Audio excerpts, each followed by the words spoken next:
This is Marcus Corval with Studio MMA and MMA Knit, and we're here once again with TJ Dillashaw. A little bit closer to the fight now. How are you feeling? I feel great, man. Close to weight and focused. I was gonna say you look a little bit smaller than last time, but not that much. How much do you normally drop from from training camp to fight? Not very much at all. I stay pretty lean all the time. I'm probably walking around 48 at the most, and I might fluctuate down to 43 by the morning. So my weight's really easy just because of the way my diet and that I don't do camps. I kind of train year round. And you wrestled for a long time, and wrestlers are known for cutting a lot of weight. Did you cut? What weight do you wrestle at? I wrestled 33s in college, 133s, and I actually cut a lot more weight when I was wrestling than I am now fighting. It's kind of a different cardio. Wrestling, you want to be all bulky and strong, and it's a different kind of. It's like an anaerobic workout, and then now fighting, it's a lot more aerobic on your feet. So I'm a lot leaner, kind of a different build. Easier to make the weight. So being from such a wrestling pedigree background. Do you spend a lot more time on the other areas and feel like I don't need to work on the wrestling that much, or do you feel that this is still my bread and butter and I'm going to go back to it? I mean, yeah, I think a little bit of both. I mean, obviously, you got to catch up on the stand-up before you can get in that cage, But Team Alpha Male, we practice 2 days a week no matter what on our wrestling and mix it all up. If it's your strength, you use it, Uriah's getting back into doing it again. For a while he just wanted to stand and throw, but we're getting him back into being the old Uriah and doing his ground and pound and using his wrestling. And that's, like you said, our bread and butter, and we got to continue to use it to where it got us. And he showed it on, about 2 weeks ago now against Brown Bowles. You predicted that he was going to win. Did you foresee that type of a win? Man, that was the best fight I've seen him fight, especially such a good, tough opponent. He looked amazing. His takedown, his double leg he hit was amazing. It was really good. His hands looked really fast. His defense was good. I think it was flawless. And it was a good night for Team Alpha Man. Daniel Castillo won as well. Does that motivate you more, or it is a team training, but you're in there by yourself? Does it make any difference? Oh, you definitely care if those guys win because they're like family, and it does give you a little bit more confidence because of the fact you train with them and how well you can do against them, and then watch them put on a performance like that, just builds you up a little bit more and saying like, oh wow, that could be me out there, you know what I mean? Because I train with Uriah and I feel good against him, obviously he's a gamer, but he looked really well, and it just gives me more confidence. Yesterday here in Vegas we had the MMA awards as well. Were you present? No, I wasn't. I'm here, but I didn't go. And MMA awards, this whole thing, it was a red carpet, the lights, the flash, the cameras. Does it motivate you more, or does it make a difference? It doesn't make a difference. I think everything about this is just getting me excited. It doesn't make me nervous. I'm not like anxious. I'm just like really excited to show everybody, what I can do. And now all the lights are going to be on my fight. Lots of people watching. It's going to be really fun. Come Saturday night, you're going to be fighting in front of close to 3,000 people, a much bigger stage, and you've been in front of thousands of people before. Do you feel that that's going to be an advantage to you? I think it's actually more of an advantage. I think it was harder to fight on the show when there's only a little bit of people watching, and Dana White sitting right there, and then just the cast, the cast and the production. That was hard because it was like so quiet, and you're fighting in front of the bigwigs right there. Now we actually get a crowd to hear everybody and push you on a little bit more and excite you. You were with Team Bisping, yeah. And those two guys can talk, both of them for sure. Any predictions for the main event on Saturday night? Yeah, it's a tough one to call, but I got Bisping winning it because of the fact his stand-up is better, and he seems like he's got some good takedown defense. I went to the show with him, and he's been working a lot on his wrestling, and I think it's going to help him keep this fight on his feet, and I think he's got superior stand-up to Miller. And the two of them, obviously going back and forth, and themselves getting ready for a fight as well. Do you feel that it helps you kind of get in there as well? Do you follow them on Twitter? Do you read the stuff that's coming out of their mouths? I actually do follow them, and yeah, it's hilarious. They both like to talk a lot of crap. It just gives you a little bit more. You just want to watch it. They do a good job of promoting their own fight, and it makes you kind of see like how everybody else promotes their fights, and just gets all the fans excited, and me excited as well. And I wouldn't say it changes my training at all, but just gets me excited for Saturday night. Have you had an opportunity to train with Bisping since you left the house? No, I've been busy at my own camp. He is in California now. He opened a new gym in Southern California, but I haven't made it down there to train with him.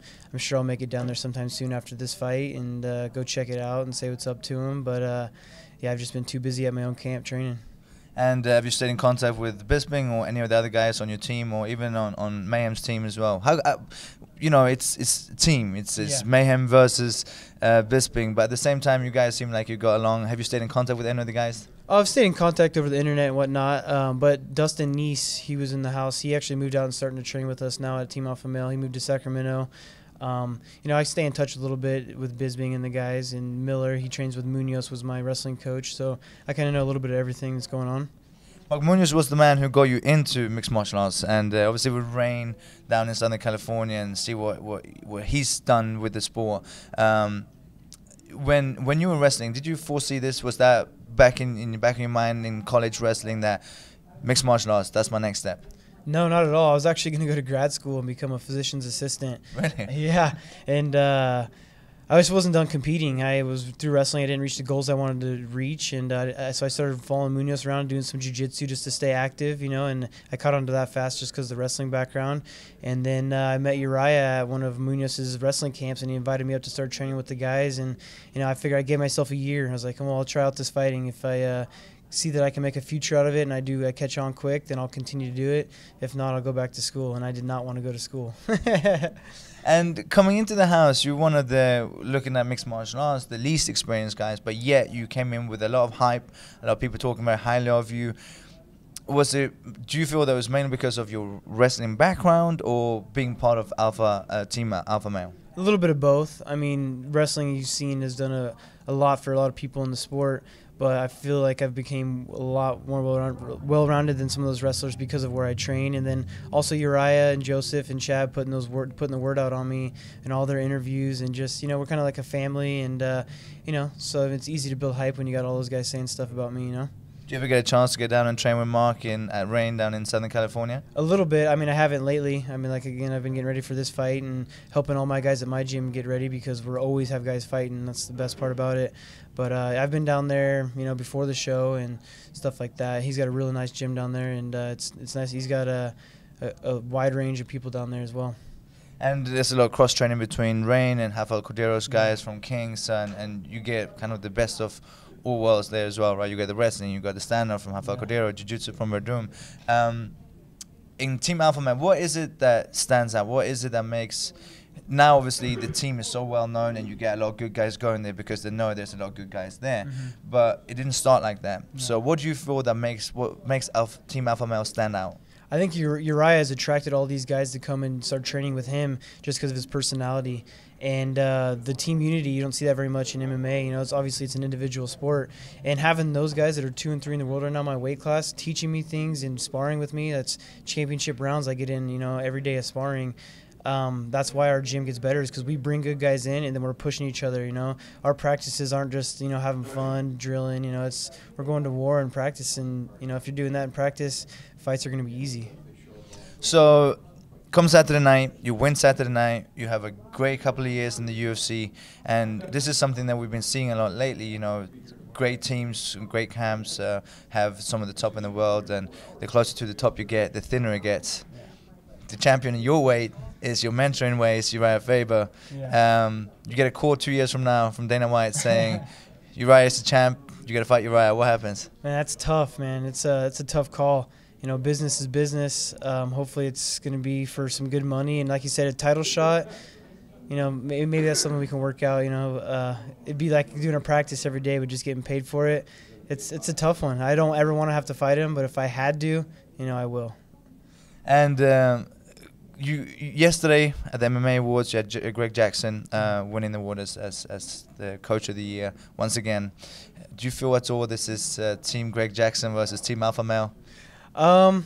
Not really. I mean, Greg Jackson's just very well known because of the UFC's been. I mean, he's got a lot of guys in the UFC, and his gym just got really big, really fast. I was kind of disappointed that Master Tong never got nominated for being that coach. We wanted him out there winning that award because we have a lot of top fighters as well. Just at the lighter weights, and soon enough he'll be known as well.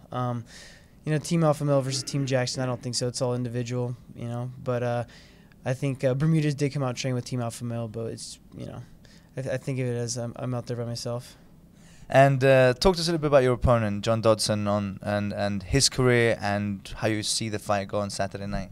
He's an exciting fighter. He's fast. He likes to dance on the outside a little bit and just be flashy. I think he hams it up for the camera, likes to talk a lot, but when you see him in person, he's not like that at all. You know, he'll be super nice to me, but then talk crap on camera because he thinks that's what people want to hear. I think he's a little insecure, you know, likes to talk a lot. I think I'm going to be too aggressive for him. I'm going to get in his face, and I don't think he'll be able to handle the pressure.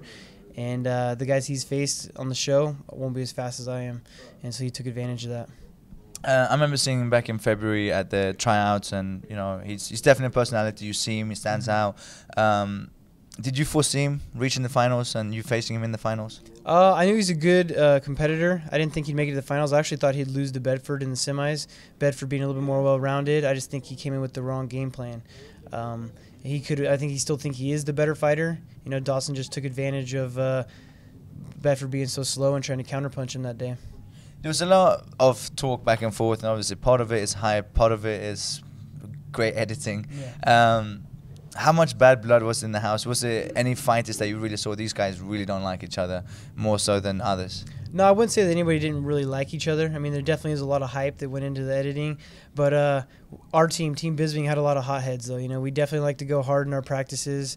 And that, I mean, the guys are there to look good on TV and to win the Ultimate Fighter. And when you guys got pushing each other in practice and going as hard as you can, you're going to get mad at each other. You know, you're going to get in a screaming match and want to beat each other up even more. And it seemed like that happened a lot in our practices. It did seem like it happened more in Bisbing, Team Bisbing's practices than any other practices. Does it worry you, or did it worry you at the time, the risk of injury and so on? Yeah, I mean, when I got closer to my fight, I mean, they kind of put some stuff out of proportion. When they showed me getting ready for my fight and those guys going to be taking it hard on me, that wasn't actually like right before my fight. But when me and Marcus were in the cage sparring, he had little MMA gloves on and I had 16-ounce gloves. You know, the drill was he was supposed to try to take me down. I'd defend with punches. And at this point, he's out of the tournament. He's weighing 170 pounds, and he's winging punches at me with MMA gloves on. You know, and he's a good striker. And that was probably like days before my match or before my fight. And you know, that's very dangerous to have someone in there. I mean, he's pretty green to the sport as well, and it's just real dangerous to have someone in there with those intentions to want to box with you with MMA gloves on. You know, I could have got knocked out, and the commission wouldn't let me fight. You know, so that could have been a big bummer. And as well, he's one of Dotson's good friends in the house, so you never know what his intentions are behind it. You know. 6 weeks in the house with a bunch of testosterone-filled guys, no TV, no internet, nothing but a bunch of guys and fighting on your mind. Yeah. The most outstanding moment to you during those 6 weeks? Was just all the pranks that we've done. Best prank? Best prank, I mean, the one on TV was the fire extinguisher. They didn't even show it all the way. Like, we actually banged through the walls with sledgehammers and are shooting through the walls, and they didn't show that part, and that's how they first got messed with. And also, we put Akira's bed set when he was at practice floating on a hot tub cover. It floats out on the pool. So we put his bed out there, set up all his bed nicely and stuff, so when he gets home, his whole bedroom set's out floating on the pool. You know, it is a good prank, but he actually liked it. He enjoyed that we did that to him, you know. Sounds like Akira for sure. Yeah. And the worst moment in there, or the worst part of being in the house? Hearing the same stories over and over and over again, and just you know, not knowing when you're gonna fight. You know, because Miller had control for, you know, half the show or more than half the show, and so you didn't know when you were gonna fight, and not getting called out, and being ready to fight at all times, being close on weight, and just real anxious to get out there. And I didn't want to have to be the last prelims fights, because of the fact that it's only 6 days before the semis. So my fight, you know, so close to the semis, that's the closest I've competed in MMA together, you know. We look forward to seeing you on Saturday night, and definitely look forward to seeing the future career. You definitely have a good start, so to speak. Are you being recognized in the streets yet? Just started to now. You know, my fights were until the end of the episodes of Ultimate Fighters, so my face gets out there a little bit more, and yeah, now starting to get recognized kind of wherever I go around town. And you know, I was at Uriah's fight; it was kind of crazy. You couldn't even, you know, go up to go to the bathroom. Everybody's recognizing you now, so it's a fast change, really fast. You know. And what's the biggest change for you with that? like you said, just the attention, having to take pictures, sign autographs, and before you're just hanging out with Uriah, Chad, Joseph, and watching those guys go through it, and come here to corner them in their fights, and now you're doing it. They're here for your fights, and you're the one taking the pictures and signing the autographs. It's crazy. It's mind blowing. TJ, look forward to see you on Saturday night, and also the future of your Appreciate MMA it. career. Thank you, man. Thanks, mate.